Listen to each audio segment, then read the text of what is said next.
Okay, so I'm going to talk about how lightning travels through a human and doesn't seem to kill them whatsoever.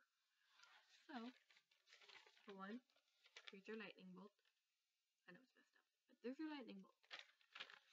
And lightning wants to find the fastest way to get to the ground. Also the shortest way. So that could be through a tree or a human being.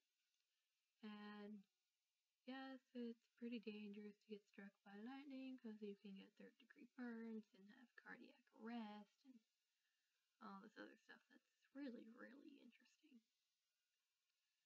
And for a brief time, 1/3 of your body's pretty much dead.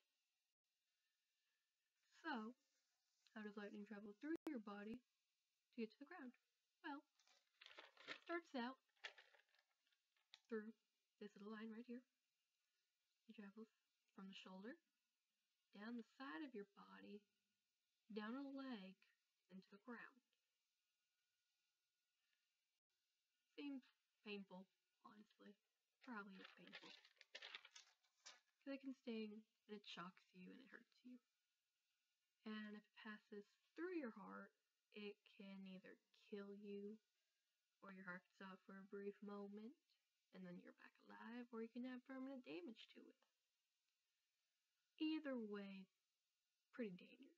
Or it can go through your spinal cord, which I think the website said it was safer, but I'm pretty sure it can hurt you very much as well. And yeah, I think that's about it. Lightning can kill you, but it normally